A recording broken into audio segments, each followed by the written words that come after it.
CELTA presents Hear the World Differently.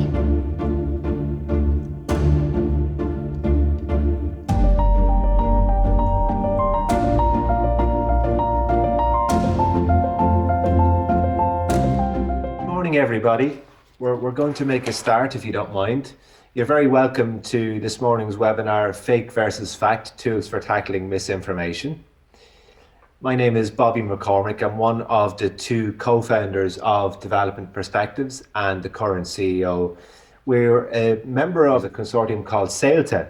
So CELTA is a new consortium consisting of ourselves, Development Perspectives as the lead partner, Aintis, Irish Rural Link, Concern Worldwide, and the Department of Adult and Community Education in Maynooth University. So this webinar is part of the activities for 2020 for CELTA. CELTA is a new strategic partnership with Irish Aid to try to embed development education in the adult and community education sector.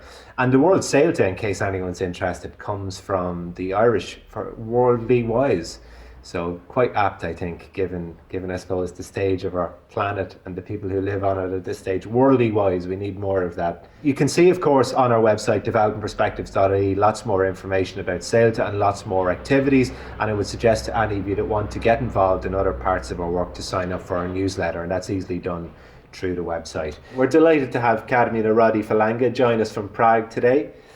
Carmine has worked with us in Development Perspectives on a number of different projects going back a number of years. And prior to that, I would have trained with Carmine as a trainer and facilitator. And Carmine is someone that always is not just effective, but I think touches people in a particular way that people find engaging and often challenging. And I'm looking forward to being challenged, hopefully, today. It's a difficult topic, but Carmine is an experienced educator, an experienced trainer, an experienced facilitator. And I think it's important to have that experience when talking about misinformation, because he can talk about it from a practice perspective. So without further ado, let me welcome Carmine. Thank you on behalf of CELTA and Development Perspectives. Take it away. Thank you very much, Bobby. Good morning, everybody, and thank you for choosing to spend some time with us. My name, as Bobby said, is Carmine Rodi. It's an Italian name. I was born in southern Italy, and I live in Prague, in the center of Czech Republic, with my family here, my wife, our baby, and one cat. And that's all I can manage. I've been involved in European education and youth work and training since 2000, of course, in a growing manner. And my main focuses are activities through storytelling and games that can lead to personal development and learning. So stories is really my bread and butter. I am an author, I'm a blogger, I'm a writer, I'm a stand-up comedian, and I'm a trainer. And I'm a psychotherapist in training, which means I really get bored easily and I need to change things in life. But also, everything I do is connected to stories. And incredible ways the stories shape us and define the reality in which we live. As such, I have accumulated 20 years of experience. And one particular topic of interest for me is how fake news are affecting and shaping our reality. However, what is fake, it's probably subject for another day.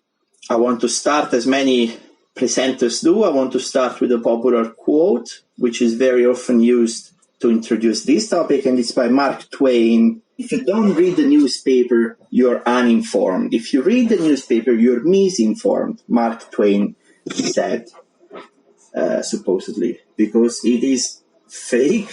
This is widely attributed to Mark Twain, but he never said it, actually. The rumor started to spread online at some point in the early 2000s, and as it's been revealed by the marktwainstudies.com. However, the sentence is meaningful there. Every time I access a source of information, I have a degree of information, but I can never claim to have reached the absolute truth on a matter. And this is what we're talking about. Let's come to nowadays. Now, my frame for today, because of time, I will not go into debunking these theories. First of all, because I don't think I have to. There are plenty options there. And in the end of my presentation, I will provide a few links that I consider reliable and I use on a daily basis. But of course, you feel free to make your own choices. But the second reason is I'm not an expert of all these disciplines. I work with stories, I work as a narratologist, and I work as a trainer. I am not an epidemiologist, I'm not a chemist, and I'm not a political scientist. And I think this is part of the problem, because the internet nowadays calls us to form an opinion and share it on a number of incredibly wide subjects. So one day I have to talk about football, and then epidemics, and then political science, and then foreign policy. And this is causing fatigue. This is actually causing a kind of chronic fatigue. Society is based on expertise, complex society. There are experts in each field. If I want to watch a good movie, I watch a movie made by professional directors and actors. If I want to watch football, I watch Liverpool, Bobby, sadly, not Manchester. If I want to listen to technical and scientific advice, I should listen to the experts of those fields. But anyway, coming back to today, there are a lot of theories circulating about Bill Gates, and it's interesting to see how they've been fabricated and propagated. According to some of them, Bill Gates created the virus in a lab, and also he's funding the research for vaccine in order to reduce the world population. And this is one of the stories that's circulating a lot in different variations. Another example, Cristiano Ronaldo, who decided to open all his hotels into coronavirus treatment centers for free, completely fake. Moving on, because it gets even crazier than that, you can buy an anti-5G device online for $350 that will protect you, except it won't, because it's just a regular USB stick. But there are people who take advantage. So this is like fake news on fake news, you understand? It's like Inception. People taking advantage of how fake news work. How can fake news be created? Now, there is a very interesting history, and it goes back in time, as you can see. But essentially, these are 4 reasons. One is profit, make money, essentially that. So sometimes just follow the money, and we will see why a particular story is circulating and by whom. Another objective is simple disinformation, to spread chaos, for example, in another country or among a political rival. Fake news can also happen by mistake, honest, simple mistake. A major newspaper prints an article and it's wrong, but then it starts to circulate. And also as pranks. There is a very rich history of stories that have been produced just for fun. The problem is once they leave, they start to have a life of its own, and it gets out of control once it gets viral. There are hundreds of stories created every day. One of them may hit a nerve, be retweeted maybe or spread by influencers, and that's how a fake news story is created. So there is no conspiracy theory behind conspiracy theories also. Sometimes they just happen. And yes, there are political organizations and maybe even governments that are playing an active role. But it's also sometimes just less than that. It just happens. Between 5 and 7% of all news is fake, which depending on your opinion, can be a lot or not so much, but that's a number, and this is only Italy, and this is only between January and April 2020. Sometimes it can be higher, sometimes it can be lower. Of course, it's heavily influenced, if we use social media, it will be heavily influenced by what my bubble is. If I follow a lot of people with a high tendency to spread the stories, I will see a lot more. Why do they spread? So now, when I talk about fake news, I also talk about the so-called conspiracy theories. I'm not a big fan of the term because it already has an emotional attachment, and some people see it as a conspiracy theory itself. I don't want to go into that, but sometimes I will be talking about fake news and conspiracy theories almost as overlapping terms. So this is from what I have collected from a number of sources, and I think this is interesting for us today. Why do they spread? Mistrust for institutions plays a big role. We are maybe at the historical low in terms of how much people trust institutions, political institutions, international institutions, religious institutions, historical low. And you can see a clear match between how theories spread, conspiracy theories, that is matched by distrust or mistrust towards the institutions. Another huge peak was in the 70s, the Nixon era in America, and another huge peak was in the early 2000s with 9/11 and then the wars on terror, so-called wars on terror. So there is a correspondence there. Another big issue that I really want to talk about with you guys, because we are all professionals in education, is education plays a big role, and I'm sorry to say, not a positive role. Science is considered unappealing, and that's because of the way science is taught in the majority of educational systems. Science is punitive. You get bad marks if you don't get math. And at the end of school, you will hate science and math as a consequence. And what we see now is a huge backlash. It's payback time.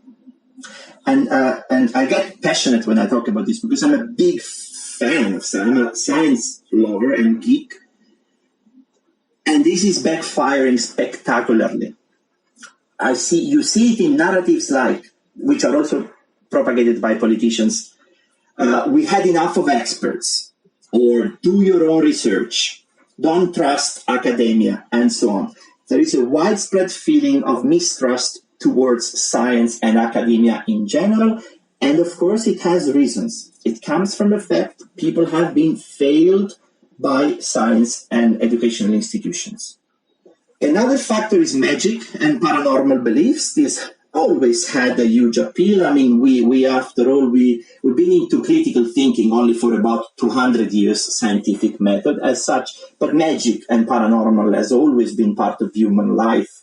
And it still is there. Horoscopes are in every major newspaper, for example, and they're not even grounded in any realistic or scientific way, but they are there. So this has a space in our society. And then individualism and social media bubbles. This is also especially critical because you see a lot more fake news in the Western world rather than in the Eastern world, so to speak, generalizing global West, global East. Societies that are very much based on me, liberty first, I am special, I'm more important than society in general, they tend to have more presence of fake news and fake narratives and conspiracy theories. Also alimented by capitalism and by some of their mottos, like, for example, the customer is always right. This is a powerful hegemonic story. Dangerous because the customer is not always right. Very often customers are so wrong, but we are shaped, our thinking is shaped by these ideas. And then, of course, social media bubbles. I will not spend more time because we know how this works. Let's start with a few tips, things we can do to contrast fake news. Number one, I think, ignore. This is very hard because we want to be right, especially if we believe our worldview is in danger, but everybody thinks that. There is no need to always repost, always comment, always attack, always criticize the content, even when we disagree with. Ignoring it is actually more effective because the social media are based on engagement. So even if I engage in a critical way or in a negative way, that still counts as a +1. If I need to share, maybe because it's a fake story or it's dangerous to somebody, it's better to take a screenshot of the article, just copy the page, and then share that as a picture rather than the link. Because when I share a link, a lot of people will click on the link, and that will bring engagement and money to people who spread the stories I don't want to spread. So ignore is actually very good as a starting tip. On the other hand, engage and share with what I want to spread. +1, always give a like when you see something that's worth liking and support. Number 3, support and fund organizations. I'm very happy to work for Development Perspectives today. I've been doing it for years, and I'm very happy. And also, it goes with media outlets. Journalism is expensive, and it's hard work. So if I like one platform, the best way to like it is to put my wallet where my heart is. Because if all news are supposed to be free, well, then it means money has to come in from somewhere. And fact-checking is especially hard work. I want professionals to be on the job. And then, as I just mentioned, always go beyond the headlines. Open the article and read. And look for elements such as what is the platform, who is the author of the piece, when was it written. Sometimes stories are shared 3 years later and they come back to life. And what is the reliability of the sources there. If a blog cites another blog that cites another blog equals to 0 sources. A YouTube video is not a source. Anybody can do that. So this is fact-checking. It takes time. It takes critical thinking, but this is hard work. I also want to mention one thing. We may be very frustrated because we see that society is going in a direction that is scary, and it's not what we want to see necessarily. But this is a process that started probably 20 years ago. So we cannot expect to stop it in 5 days. This helps, I think, everybody in education and social work. Do not get frustrated if this is not ending tomorrow, despite all your best work and intentions. It took maybe 20 years to get to this situation. It may need maybe 10 years, maybe 5 years to go back. Do not get frustrated if we don't win this immediately. Brexit, and I know you're familiar, you live in Ireland, it's a great case study of how fake news circulate. Sometimes completely fake news, like the famous £350 million, completely fabricated figure. Sometimes semi-fake. These are some of the pictures that were used on Facebook to promote Brexit. Now, a dangerous aspect of Facebook, which really is a toxic platform, is that I will never see what you see, because the algorithm is designed around each person specifically. So the adverts I receive are completely different from the adverts you receive, which means it's very hard to keep track from watchdog organizations or fact-checking organizations. It's very hard to keep track of everything that's circulating. I will never see what each of you guys receive in your daily feed. For example, this story was circulated without even words. Britain's new border will be Syria and Iraq. Implying that Turkey will join the EU, which isn't even happening because it's the dialogue has stopped. So Britain's new border will be with Syria and Iraq. Are you happy about this? Click to save our NHS. You see how many powerful messages are in the use of color, red and blue, triggering emotional responses, and false framing. This is another favorite of mine. The EU blocks our ability to protect polar bears. Click here to protect them. It's not even a lie because the EU has one common environmental policy. So that's the story. One single member state cannot have an environmental policy that's against the EU. So technically it's not a lie, but the European Union is protecting polar bears. So you see how a lie can be framed and then an emotional response can be triggered by polar bears.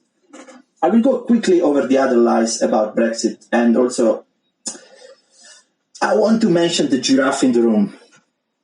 So this is about critical thinking, which has been mentioned by Bobby in the introduction. If I just said, Bobby is a giraffe, the most natural response would be, no, he's not.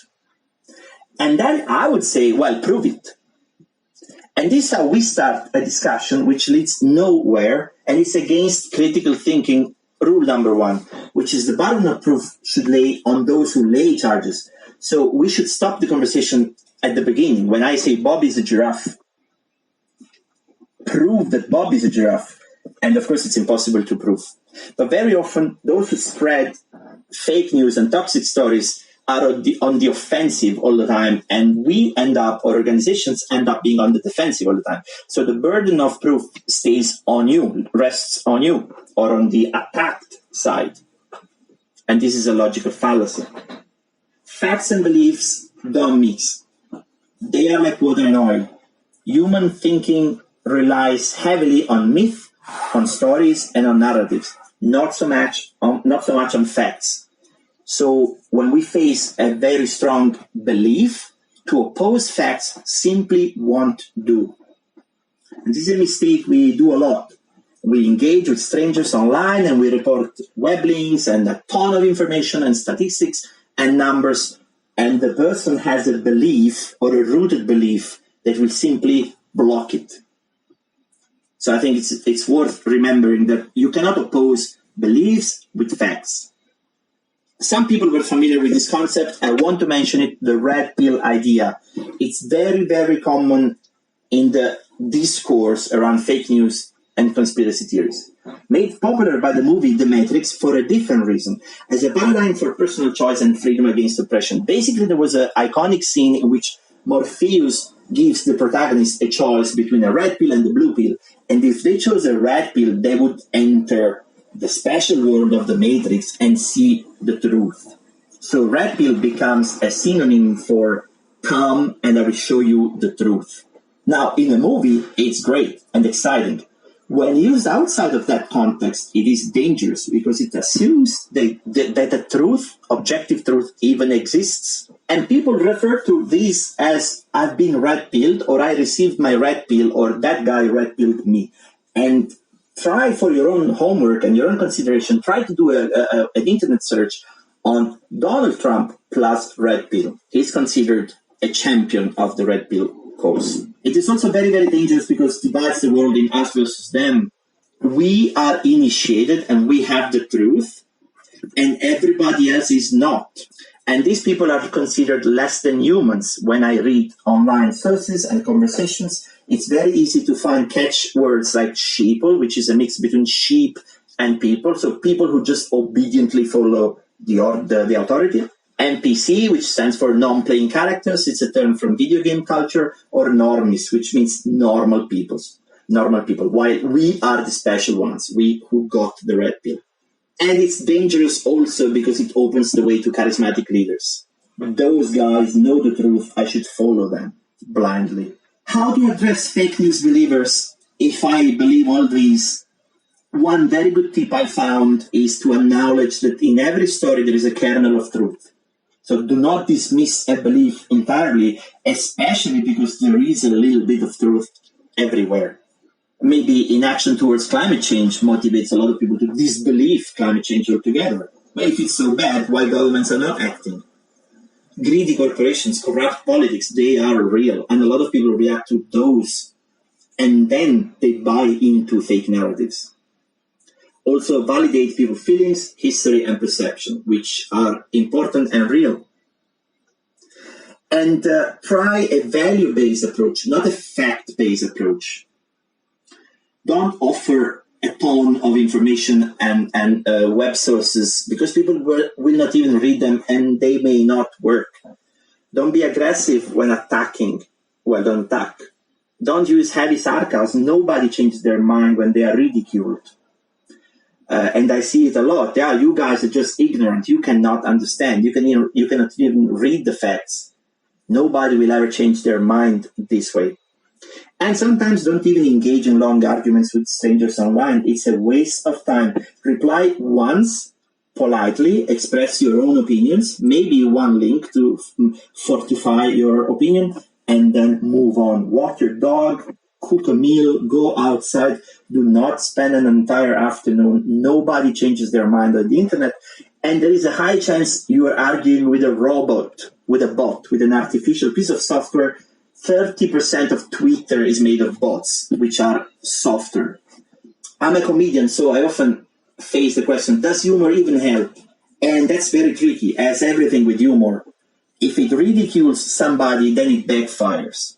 If I post a meme, which I do because I also have my moments of weakness, if I post a meme that's sarcastic or edgy, people will be triggered and they will react on the defensive. And nobody ever changes their mind this way. Humor essentially polarizes the conversation even more between my supporters and my enemies. And so that's a very dangerous thing. Humor is also very easy to take out of context. Somebody can take a video of me, 30 seconds, saying something, and that video starts circulating.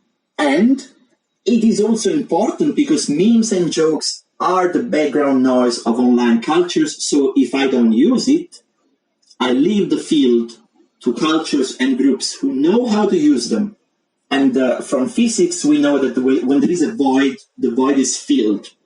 So when youth work and education leaves completely the online cultures, what happens is these places get infiltrated or monopolized by political groups, and very often extremist groups. This is a topic for another webinar, Bobby, another time. I did a lot of research on online extremism and youth groups. Every person becomes the story they tell. Even right now when I'm talking to you, in the words I'm using and in the images I'm choosing and in the use of humor or not, I am affecting the field that's between us. It's a term from Gestalt theory. I'm changing myself and I'm changing you a little bit. And eventually I will be the story that I tell. So be confident. This is what happens every day. There is a lot of research done on the psychological profile of people who tend to believe fake news and conspiracy theories. This is hard to digest. But essentially, these groups tend to also engage very easily in paranoid ideas. The idea that there is an enemy outside and it's against me. People who suffer from fear and anxiety on a daily basis, they are more prone to adopt a belief based on fake news and conspiracy theories because they fear they don't have control over their life. This may explain why in times of coronavirus there was a spike, because a lot of people felt powerless. People who embrace authoritarian ideas also tend to embrace strong narratives that are propagated because they have a tendency to follow a strong leader, traditions, and mistrust minorities and governments. Narcissism is also a factor there. Low self-esteem combined with an exaggerated self-love or individualism. Cynicism and suspicion, distrust towards authority, disaffection for societal systems, looking for someone to blame. So here is another heads up. Let's be careful when we spread ideas like, oh, all politicians are corrupt, all media is wrong, all universities are bonkers. Because when we do this, we contribute to spread a general climate of mistrust, cynicism, and suspicion. And in the end, no surprise, someone will come, sweep those ideas, and win the day. And then mistrust of science. I have already spoken about this, a big deal. One person sent us an email, if I can recommend a couple of sources that I consider reliable. Of course, there is no 100% objective, fail-proof system, but this is what I personally choose to trust. Snopes.com, politifact.com, factcheck.org. This is an Irish source that I found with Bobby, bbmediasmart.ie. And this is funded by a task force of the European Union, EU versus disinfo.eu. And this targets in particular stories that are created and originated in Russia or in the Russian sphere. Whenever I post an article from this platform, I get attacks. This is very quickly polarizing. We are at the end of our time, so I really want to end with this. Education is also part of the problem. I've been giving speeches and presentations since I was in middle school. And we always finish with, guys, education is the key, education is the answer. And then everybody's happy in the room, and there's an applause, and we go home happy. I think it's high time to challenge that. Education has been part of the problem for 25, 30, 50 years. Critical thinking and philosophy should be part of curricula from the beginning and explore how perception works, that I'm not right.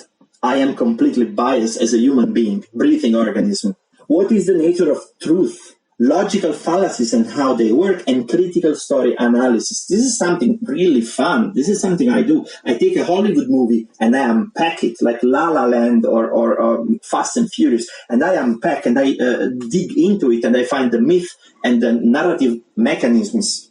Critical story analysis.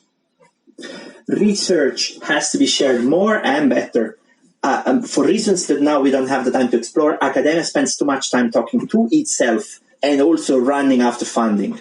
Love for science and curiosity should be put back into first place. And then when we design an unjust system, well, surprise, surprise, that will hit us in our back. Punitive educational systems, high barriers. A lot of people are left out or drop out and they never came back on board.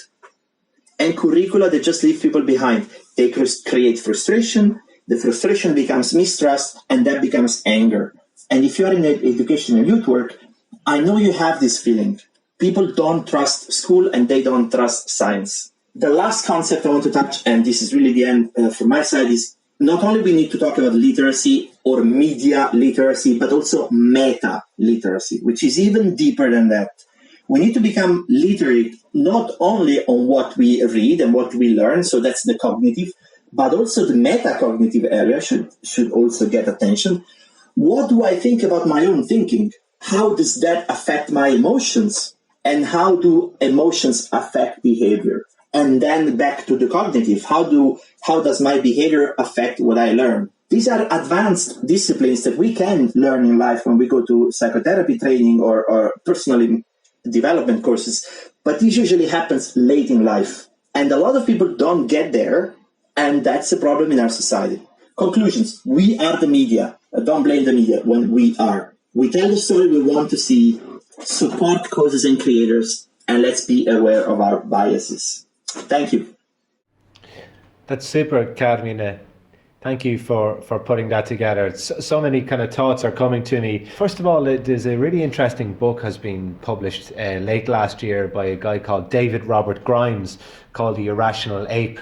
And the kind of subline is why flawed logic puts us all at risk and how critical thinking can save the world. Maybe a little bit extreme, but certainly The Irrational Ape is a book I would suggest to anyone involved in education, because it looks at what Carmine touched on, especially in the last few slides, around the physiology of thinking, the kind of the wiring of our brains, the biases that we all have. We are now, Bobby, in a time when our thinking can threaten our own survival as a species. For the first time, it was not a problem during ancient Roman times, but now it is. We have nuclear weapons and we have climate change, and so understanding these is extremely important.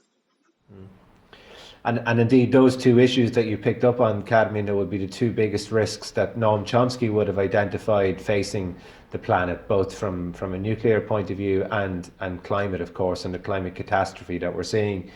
Carmine, I want to thank you on behalf of Development Perspectives and CELTA. I want to thank all of the participants for joining us today. We would urge you to stay involved or get in contact with the work of Development Perspectives through our newsletter, through online, or indeed in person when our office reopens. A last thank you to our funder, Irish Egg, for supporting CELTA and the likes of this webinar and many other activities that we're doing as part of CELTA.